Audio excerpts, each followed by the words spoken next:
ಶಿಡ್ಲಘಟ್ಟ ನಗರಸಭೆ ಪೌರಾಯುಕ್ತೆ ವಿರುದ್ಧ ಪೌರಾಯುಕ್ತೆ ಅಮೃತಗೌಡ ವಿರುದ್ಧ ಕಾಂಗ್ರೆಸ್ ಮುಖಂಡ ರಾಜೀವ್ ಗೌಡ ಕರೆ ಮಾಡಿ ಬೆದರಿಕೆಯನ್ನ ಹಾಕಿದ್ರು. ಇದೇ ಪ್ರಕರಣಕ್ಕೆ ಸಂಬಂಧಪಟ್ಟಂತೆ ಈಗಾಗಲೇ ಅಮೃತಗೌಡ ಕಂಪ್ಲೇಂಟ್ ಅನ್ನು ಕೂಡ ದಾಖಲಿಸಿದ್ದಾರೆ. ಇದೇ ವಿಚಾರಕ್ಕೆ ಸಂಬಂಧಪಟ್ಟಂತೆ ಬಿಜೆಪಿ ಮತ್ತು ಈಗಾಗಲೇ ಜೆಡಿಎಸ್ ನಾಯಕರು ಹರಿಯಾಯ್ದಿದ್ದು ಬಿಜೆಪಿ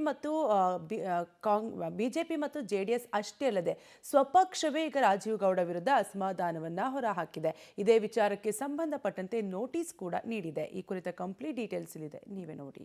ಶಿಡ್ಲಘಟ್ಟ ಪೌರಾಯುಕ್ತಿಗೆ ನಿಂದನೆ ಪ್ರಕರಣ, ರಾಜೀವ್ ಗೌಡ ಉಚ್ಚಾಟನೆಗೆ ಕಾಂಗ್ರೆಸ್ ಮುಖಂಡರ ಆಗ್ರಹ. ಸ್ವಪಕ್ಷದ ಮುಖಂಡರಿಂದಲೇ ರಾಜೀವ್ ಗೌಡ ವಿರುದ್ಧ ಬೇಸರ. ಕೆಪಿಸಿಸಿಯಿಂದ ರಾಜೀವ್ ಗೌಡಗೆ ಕಾರಣ ಕೇಳಿ ನೋಟಿಸ್.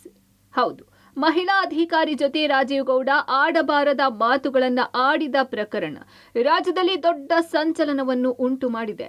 ರಾಜೀವ್ ಗೌಡ ಕಾಂಗ್ರೆಸ್ ಮುಖಂಡರಾಗಿರುವ ಕಾರಣ ಆಡಳಿತಾರೂಢ ಕಾಂಗ್ರೆಸ್ ರಾಜ್ಯ ಸರ್ಕಾರದ ವಿರುದ್ಧ ಬಿಜೆಪಿ ಸೇರಿದಂತೆ ಜೆಡಿಎಸ್ನ ನಾಯಕರು ವಾಗ್ದಾಳಿ ನಡೆಸಿದ್ದಾರೆ. ಇನ್ನು ರಾಜೀವ್ ಗೌಡರ ಮಾತುಗಳನ್ನು ಕೇಳಿ ಸ್ವಪಕ್ಷದ ಕಾಂಗ್ರೆಸ್ ನಾಯಕರೇ ದಂಗಾಗಿ ಹೋಗಿದ್ದಾರೆ. ಇವರ ಭಾಷಾ ಪ್ರಯೋಗದಿಂದ ಕಾಂಗ್ರೆಸ್ ಪಕ್ಷಕ್ಕೆ ಮುಜುಗರ ಹಾಗೂ ಕಾಂಗ್ರೆಸ್ ಕಾರ್ಯಕರ್ತರಿಗೆ ಅಪಾರ ನೋವುಂಟು ಮಾಡಿದೆ. ಇದರ ನಡುವೆ ಈಗ ಸ್ವತಃ ಶಿಡ್ಲಘಟ್ಟ ವಿಧಾನಸಭಾ ಕ್ಷೇತ್ರದ ಮಾಜಿ ಶಾಸಕರು, ಮಾಜಿ ಸಚಿವರು ಆದ ವಿ ಮುನಿಯಪ್ಪ ಸಹ ಬೇಸರ ತೋಡಿಕೊಂಡಿದ್ದಾರೆ. ಈ ಬಗ್ಗೆ ಮಾತನಾಡಿದ ಮುನಿಯಪ್ಪ ಪುತ್ರ ಶಶಿಧರ್ ಮುನಿಯಪ್ಪ, ಕಳೆದ ವಿಧಾನಸಭಾ ಚುನಾವಣೆಯಲ್ಲಿ ಹೈಕಮಾಂಡ್ ಮಾತು ಕೇಳಿ ಕ್ಷೇತ್ರ ತ್ಯಾಗವನ್ನು ರಾಜೀವ್ ಗೌಡರಿಗೆ ಬಿಟ್ಟುಕೊಟ್ಟು ಅವರ ಪರವಾಗಿ ಮತಯಾಚನೆ ಮಾಡಿ ತಪ್ಪು ಮಾಡಿಬಿಟ್ಟೆವು ಎಂದು ಪಶ್ಚಾತ್ತಾಪದ ಮಾತುಗಳನ್ನಾಡಿದ್ರು. ನಾನು ಮೊದಲನೇದಾಗಿ ಕ್ಷಮೆ ಕೇಳ್ತೀನಿ, ಯಾಕಂದರೆ ನಮ್ಮ ಕಾರ್ಯಕರ್ತರಿಗೆ ಎಲ್ಲರಿಗೂ ಬೇಜಾರಾಗಿದೆ. ನಿನ್ನೆ ನಾನು ಆಡಿಯೋ ಟೇಪ್ ಕೇಳಿದಾಗ ತುಂಬ ಬೇಜಾರಾಯಿತು. ಯಾಕಂದರೆ ನಮ್ಮಲ್ಲಿ ಇಡೀ ಶಿಡ್ಲಘಟ್ಟದ ಹಿಸ್ಟ್ರಿ ನೋಡಿದಾಗ ಯಾವುದೇ ಶಾಸಕರಾಗ್ಬೋದು, ಯಾವುದೇ ಶಾಸಕರಾದಂಥ ಕ್ಯಾಂಡಿಡೇಟ್ಗಳಾಗ್ಬೋದು, ಈ ಲೆವೆಲ್ ವಲ್ಗಾರಿಟಿ ಅನ್ನೋ ಒಂದು ವರ್ಡ್ಸಲ್ಲಿ ಯೂಸ್ ಮಾಡಿರೋಂಥದ್ದು ಫಸ್ಟ್ ಟೈಮ್ ಇದೆ. ನಮ್ಗೆ ಅದು ಕೇಳ್ತಾ ಇದ್ದಂಗೆ ನಾನು ಇಮಿಡಿಯೇಟಾಗಿ ಆಫೀಸರ್ಸ್ಗೆಲ್ಲ ಫೋನ್ ಮಾಡಿ ಅವ್ರಿಗೆ ನಾವು ಫಸ್ಟು ಧೈರ್ಯ ತುಂಬಿ ನೋಡೋಣ, ಕ್ಷಮೆ ಆಯಿತು, ಯಾಕಂದರೆ ನಮ್ಮ ಕಡೆಯಿಂದ ಎಲ್ಲ ಒಂದು ಅಚಾತುರ್ಯ ಆಗಿದೆ, ಹಾಗೂ ನಮ್ಮ ಕಾರ್ಯಕರ್ತರಿಗೂ ಕೂಡ ಮುಜುಗರ ಆಗಿದೆ. ಬಟ್ ನಾವು ಅವತ್ತು ಏನು ಹೆಜ್ಜೆ ತೊಗೊಂಡ್ವು ಅದು ನಮ್ಮ ಕಡೆಯಿಂದ ತಪ್ಪಾಗಿದೆ. ಇನ್ನು ಘಟನೆಯ ಬಗ್ಗೆ ರಾಜೀವ್ ಗೌಡ ವಿರುದ್ಧ ಅಸಮಾಧಾನ, ಬೇಸರ ಹೊರಹಾಕಿರುವ ಪುಟ್ಟ ಅಂಜನಪ್ಪ ಕಾಂಗ್ರೆಸ್ ಹೈಕಮಾಂಡ್ ಸೂಕ್ತ ಕ್ರಮ ಕೈಗೊಳ್ಳುವಂತೆ ಒತ್ತಾಯಿಸಿದ್ದಾರೆ. ಭಾಳಷ್ಟು ನಮಗೆ ನೋವಿನ ವಿಚಾರ, ಮೇಲಾಗಿ ಒಂದಷ್ಟು ಮುಜುಗರ. ನಗರಸಭೆ ಆಯುಕ್ತರು ಅವರ ವಿಚಾರವಾಗಿ ನಡೆದಿರೋಂಥ ಸಂಭಾಷಣೆನ ಕೇಳಿ ಭಾಳಷ್ಟು ನೋವು ಆಗ್ತಾ ಇದೆ.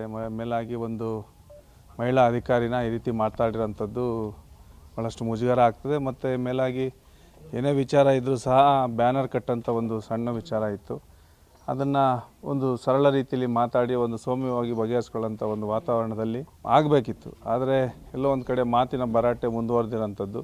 ರಾಜೀವ್ ಗೌಡ ನಡೆ ನುಡಿ ಸ್ವತಃ ಶಿಡ್ಲಘಟ್ಟ ವಿಧಾನಸಭಾ ಕ್ಷೇತ್ರದ ಕಾಂಗ್ರೆಸ್ ಮುಖಂಡರ ಅಸಮಾಧಾನ, ಬೇಸರಕ್ಕೆ ಕಾರಣವಾಗಿದೆ. ಹೀಗಾಗಿ ಇದೇ ಅವಕಾಶ ಎಂಬಂತೆ ಒಳಗೊಳಗೆ ರಾಜೀವ್ ಗೌಡರನ್ನ ಪಕ್ಷದಿಂದ ಉಚ್ಚಾಟನೆ ಮಾಡಬೇಕು ಎಂಬ ಕೂಗು ಬಲವಾಗಿ ಕೇಳಿ ಬರುತ್ತಿದೆ. ಇದಕ್ಕೆ ಪೂರಕವಾಗಿ ಕೆಪಿಸಿಸಿ ಸಹ ರಾಜೀವ್ ಗೌಡರಿಗೆ ಕಾರಣ ಕೇಳಿ ನೋಟಿಸ್ ನೀಡಿದ್ದು 1 ವಾರದ ಒಳಗೆ ಉತ್ತರ ನೀಡುವಂತೆ ತಾಕೀತು ಮಾಡಿದೆ. ಅಪ್ಪಟ ಡಿಸಿಎಂ ಡಿಕೆಶಿ ಹಾಗೂ ಕೆಎಚ್ ಮುನಿಯಪ್ಪ ಬೆಂಬಲಿಗನಾಗಿರುವ ರಾಜೀವ್ ಗೌಡ ಸ್ಥಳೀಯ ಜಿಲ್ಲಾ ಉಸ್ತುವಾರಿ ಸಚಿವ ಎಂಸಿ ಸುಧಾಕರ್ ಸೇರಿದಂತೆ ಕಾಂಗ್ರೆಸ್ ನಾಯಕರ ವಿರೋಧ ಕಟ್ಟಿಕೊಂಡಿದ್ದಾರೆ. ಹೀಗಾಗಿ ಪಕ್ಷದಿಂದ ಉಚ್ಚಾಟನೆಯಾಗುತ್ತಾರಾ ಇಲ್ಲವಾ ಅನ್ನೋದನ್ನ ಕಾದು ನೋಡಬೇಕಿದೆ. ಇನ್ನು ಬಂಧನ ಭೀತಿಯಿಂದ ರಾಜೀವ್ ಗೌಡ ತಲೆಮರೆಸಿಕೊಂಡಿದ್ದು ಬಂಧನಕ್ಕಾಗಿ ಪೊಲೀಸರು ಹುಡುಕಾಟ ಮುಂದುವರೆಸಿದ್ದಾರೆ. ಮುದ್ದು ಕೃಷ್ಣ, ಪಬ್ಲಿಕ್ ಟಿವಿ, ಚಿಕ್ಕಬಳ್ಳಾಪುರ.